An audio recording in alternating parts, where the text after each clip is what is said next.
Hello मेरे प्यारे बच्चों।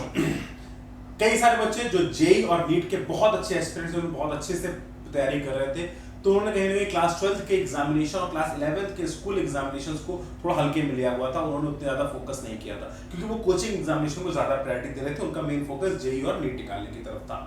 लेकिन अब क्लास 12th की बोर्ड एग्जामिनेशन, स्कूल एग्जामिनेशन से गवर्न होने वाले हैं, तो कई सारे बच्चे थोड़े से डरे हुए हैं और उनको ये समझ में नहीं आ रहा कि वो क्या करें, क्या करना चाहिए और उनकी क्या क्या इंपॉर्टेंस होगी, इसका क्या प्रभाव हमारे करियर के ऊपर पड़ने वाला है। तो पहले एक अच्छी बात करूंगा और फिर बुरी बात करूंगा, दोनों बातें आपके साथ में शेयर करता हूं। अच्छी बात यह है कि ना वेरी लॉन्ग रन अगर आप बात करते हैं, काफी लंबे इस रन की बात करते हैं, तो इसका बहुत ज्यादा इफेक्ट नहीं पड़ता है। लेकिन हाँ, बहुत जगहों पे जैसे कि इफेक्ट कहां पड़ेगा। पहला 12th का एग्जामिनेशन, अगर आप किसी टॉप आईआईटीज एनआईटी को छोड़ के किसी कॉलेज के अंदर जाने की बात करते हैं, वहां पर आपको मे बी 12th के बोर्ड एग्जामिनेशन का इफेक्ट पड़े, क्योंकि कई कॉलेजेस ऐसे होते हैं जो 12th के एग्जाम को कंसीडर करते हैं कि टॉप कॉलेजेस नहीं करते। पहली चीज, जो आपका टारगेट है वहां पर कोई दिक्कत आने वाली नहीं है। बिट्स में स्टेट वाइज टॉपर को वो सेलेक्ट करते थे, लेकिन वो टॉपर की बात थी, तो सच रेगुलरली किसी के ऊपर कोई बहुत बड़ा इंपैक्ट नहीं आने वाला है। वहां पर भी आप सेफ हैं, कोई दिक्कत वाली बातचीत नहीं है।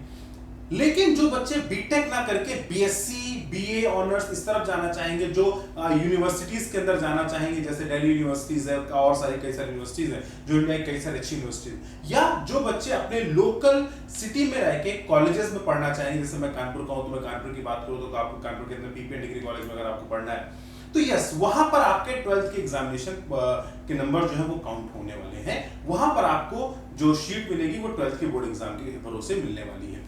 तो यस, उन बच्चों के लिए 12th का एग्जाम मैटर करेगा और उसके एग्जाम उनके अच्छे होने चाहिए। जहां तक है कि पहली चीज जरूरी है, तो अगर आप उस तरफ नहीं है, आप top IIT NIT medical college को देख रहे हैं, तो कोई बहुत बड़ा इंपैक्ट इमीडिएटली आपको देखने को नहीं मिलेगा। तो पहली चीज तो आप सिक्योर हो जाइए।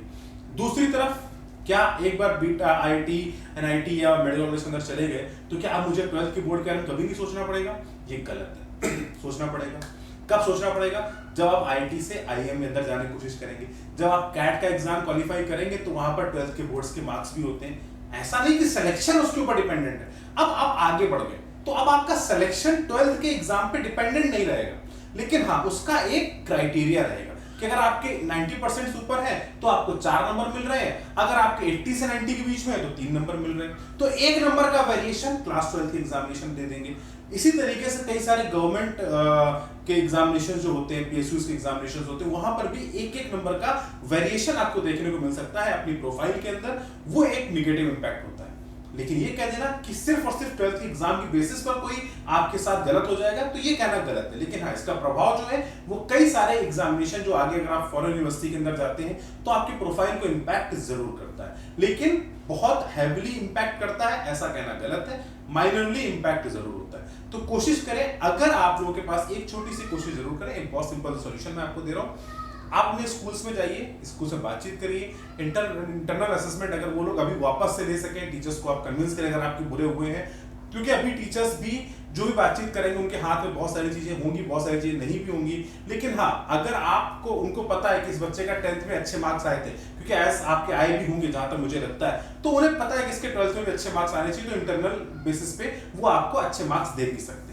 तो कोशिश करिए कि आप अपने आप का टैलेंट जो है वो अपने टीचर्स के साथ प्रूव करें, उनको बताएं कि नहीं सर, मैंने एग्जामिनेशन को अच्छे तरीके से नहीं दिया था क्योंकि मैं बोर्ड की तैयारी ज्यादा अच्छे से कर रहा था, या मैं जेई की तैयारी कर रहा था। अगर वो कन्विंस हो जाते हैं तो आपके लिए बेहतर रहेगा और ये माइनर इंपैक्ट जो है वो आपकी लाइफ से चले जाएंगे। नहीं तो ये माइनर इंपैक्ट आपकी लाइफ को थोड़ा सा कभी भी परेशान, तो क्या होता है, 1 नंबर सिलेक्शन रुक गया तो वो क्लास 12th के मार्क्स हो सकते हैं, वो कभी कभी पॉसिबिलिटी में भी हो, अदरवाइज ऐसा कोई दिक्कत नहीं आने वाला है। थैंक यू मेरे बच्चों, बाय बाय।